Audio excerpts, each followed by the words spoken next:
burya rero iyo bavuga gusenga nuko gusabana nijoro. Yego. Iyo udasabana nijoro uba uvuga amasengesho. Yego.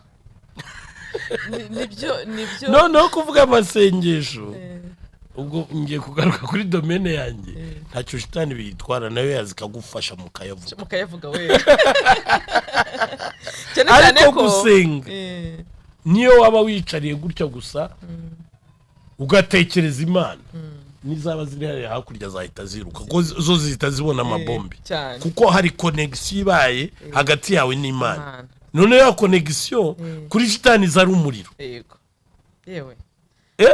Wabyumvise zitekereza Imana kenshi cyiko ndetse kwitekereza gusa. Kubera ya connection mufitanye. Urabona ku maroho. Yego. Icyo watekereje warangije kugikora.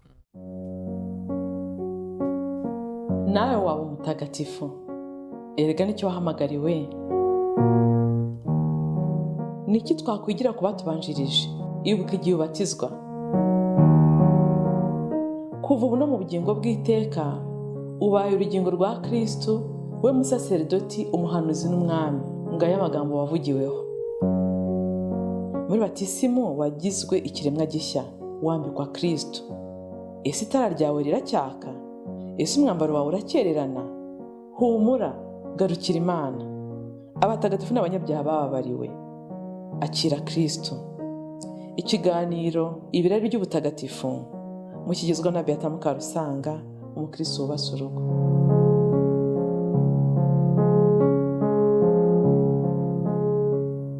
Nibyo bicyamara tubwira ati isimeze nabi ko ibyaha byacu nibyo byose byagiye biba n'uburangare twagize, ariko reka tugarukire kuri Bikira Mariya.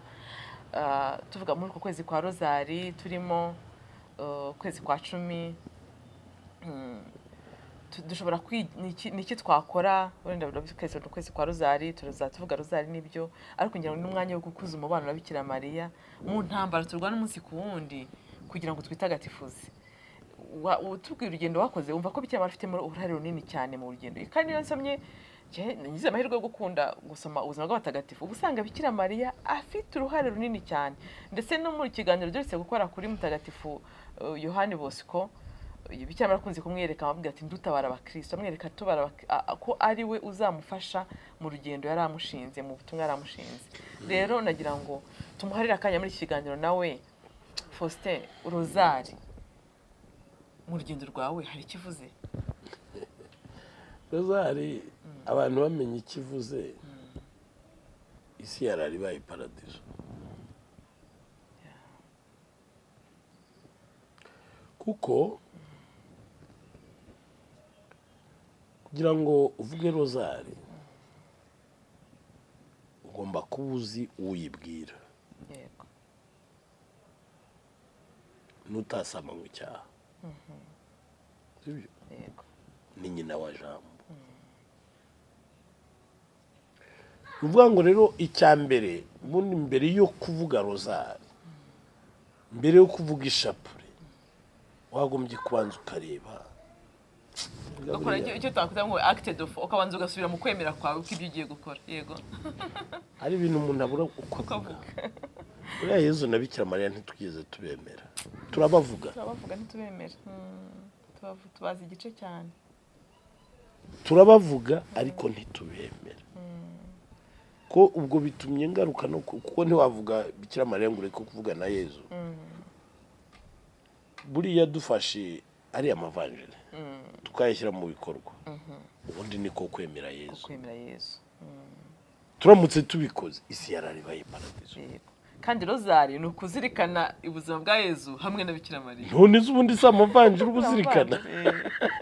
Rozari ni ukuzirikana ivanjiri. Yego. Sibyo? Yego. Kera nigeze kubwira abantu, ndumva iyo nyigisho nayigeze kuyitanga. Mvuga nti nujya ujya kuvuga ndakuramutsa Mariya, ujya ubanza wirebe unapfuka mu nace bugufi cyane, kuko uba urimo usubiramo amagambo y'Imana ubwayo cyane. Kuko niyo yaramukije Mariya ubwa mbere itumye marayika Gaburiyeli. yego Ntabwo rero kwigana Imana twagombye kuyigana uko twiboneye. yego Ntabwo twagombye kuyigana mu magambo gusa, twagombye kuyigana no mu mibereho. None ukareba uwo muntu,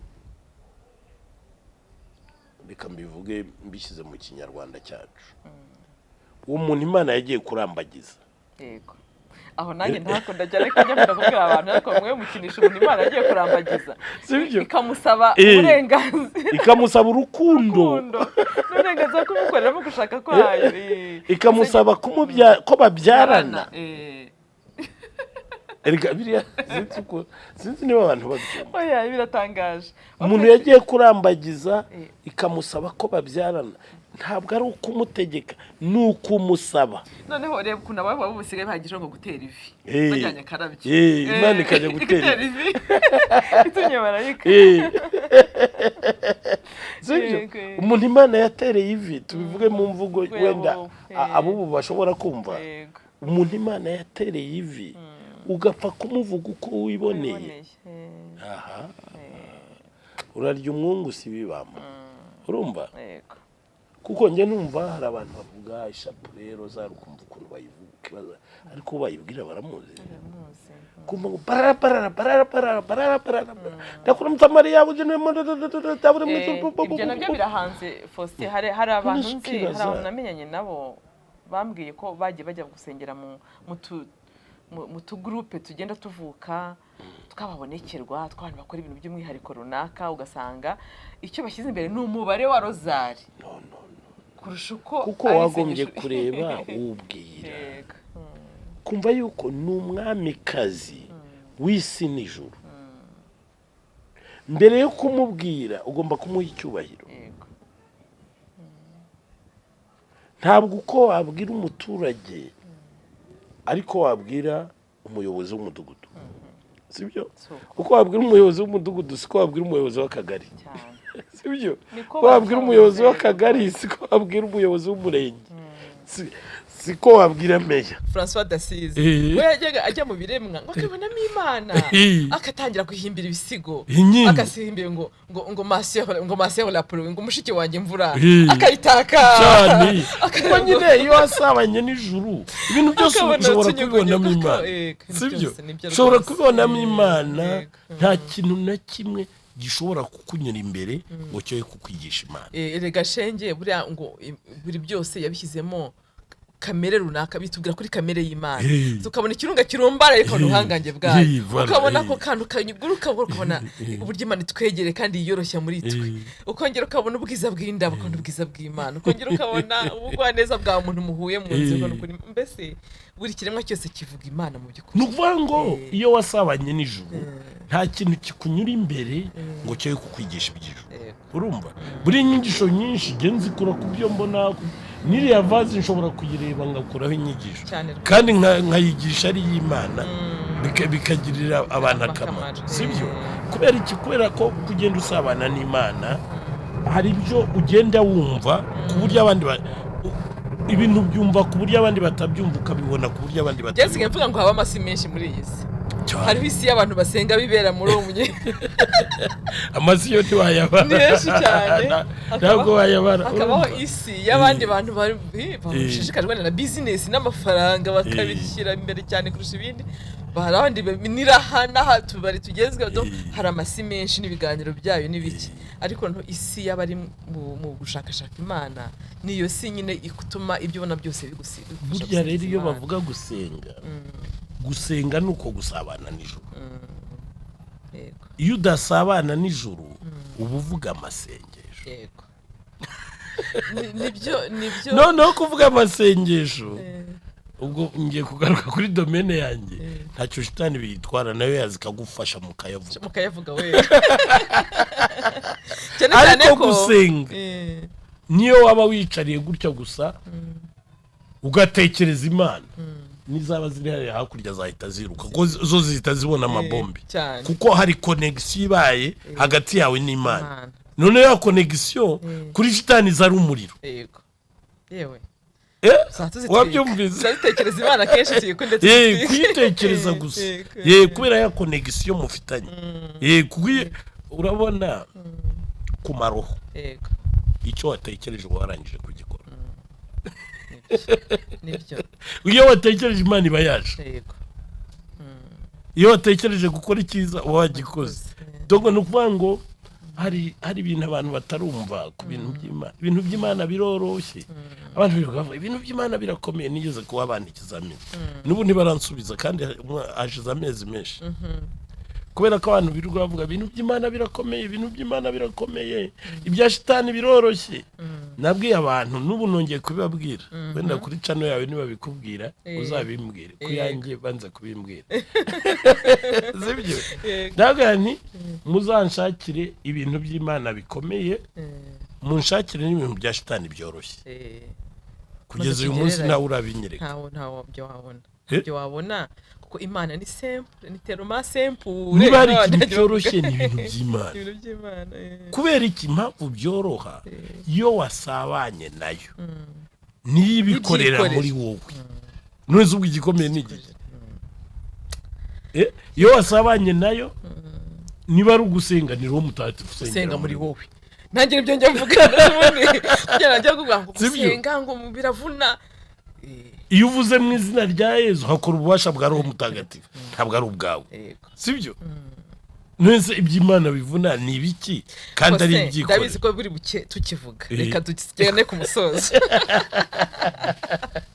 reka ngero no kwibarize hari basi nk'umuntu nese ko ari ukomeza kumbaza akanyuma nyine urambwiye ngo tujye ku musozo ugakomeza akanyuma nyine ndashaka gufasha abantu bajya kurikira ibiganiro kuri ibirari by'ubutagatifu ni akayikana bakopeza ibi byose mu nzira igana ijuru so kuvuga yuko utagihura n'ibintu bishaka gusubiza inyuma kugucogoza niki cyagusunikaga ku buryo unyaka yose dore imvi zibaye uruyenzi ukikomeye ugishikamye buriya n'ibintu bibiri icyambere urwo rukundo rw'Imana wayikunze ukayemera ko iriho n'ikise cyagutera ubwo ntacyagutera ubwo niba wemera ko Imana iriho burya hari ibintu bijya binyobera abantu bakavuga ati twemera ko Imana ishobora byose igenga byose itegeka byose iba hose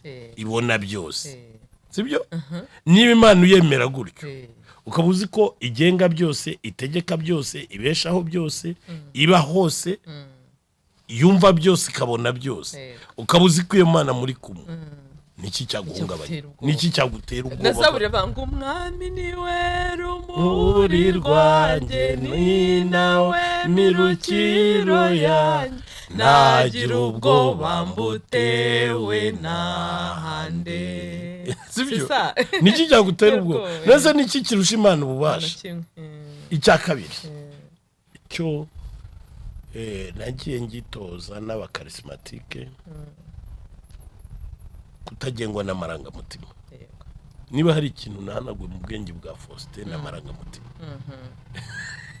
sibyo akamaranga ni mugise umuntu Faustin ari mu bintu bituranga ko wababara ko wakwishima urakoze iyo nyigisho nigeze kuyaba charismatique ndavuga nti ushaka guhangana na shitani ntugira iki kuko kubabara biva ku byo dukunda n'ibyo twanga si byose zawe bituruka ntugira ikintu wanga ntugira n'icyo ukunda bivuga iki mbese urizitura bivuga iki kwizitura byo nabikoze ndi umusore byo nagiye gushaka nta kintu na kimwe cyo kuri isi nkigiraho irari ku buryo na madamu byaramugoye tukibana kurabona kwa kundi mama bakishimiye umugabo amazanga utekera iki ngukorera mbwe byiteka ndagiye suko sibyo nta kintu ushyizeho umutima cyanshira ishati ibyo mbonye nta mwibyo mbonye ntushobora no kunungura ngo baze ngo urashaka kurya iki ngo urashaka kunywa iki ngo urashaka no ibita uretse ko nta n'ibintera inzoka ufite ese mamisi ari umwana ajyaga hano sese cyane ndamusuhuje ntazi mu kiganiro azabyuka namutekereje ngo afite estoma missionnaire ngo yajya hose yarya ibyaho nta cyane rwose uwo ni inshuti yanjye zamusuhurize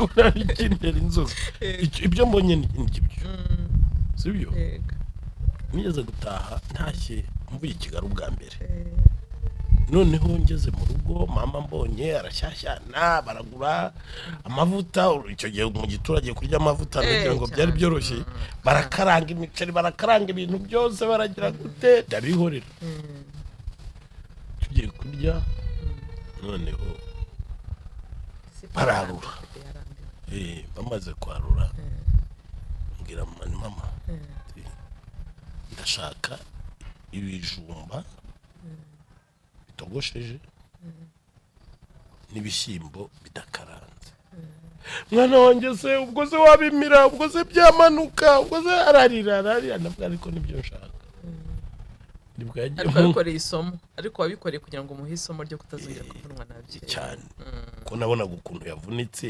warashyashyanira umuntu uvuye i Kigali boshye ko atari umuntu nk'abandi sibyo ariko disigiye mu cyaro bahanya Kigali rwose icyo gihe umuntu wabaga uvuye i Kigali yabaga ari nk'umwami urumva nuko noneho ararira ariko gihe nibyo nshaka nibuka ko yagiye mu nkono akuramo utujumba twagaze n'udushyimbo twagagiyemo aba ari byo mpana ibyo nari yego estoma missionnaire yabunyagira ikiba nta kibazo none mu gitondo mbakorera agashya mfata ijerekani njya kuvoma mu mazi mu kabande nzamuka nikorera ijerekani y'amazi ku muntu w'i Kigali urumva ni ukuvuga ngo hari ibintu mu gutsinda shitani habamo guca bugufi sibyo none niba shitani yagutegeye ku kintu ukunda nibyo niyo nyigisho niko nayitanze wahagera ugasanga shitani yahagutegeye ukayibwira uti none uwo yashaka uyu munsi ntabwo ngishaka sibyo yego yagutegera ku cyo wanga uyu munsi nagikunze yego ariko ibyo bisaba nyine andi maso abibona nyine nibyo navuze kutagira icyo ukunda ntugire n'icyo wanga shitani igacanganyukirwa sibyo kuko buriya mu bintu nayihishe gashobora n'amarangamutima yanjye n'uyu munsi ntiyazi ihora inayambaza uzumve no kuri za audio niba ujya uzumva ibimbaza ngo ariko ukunda iki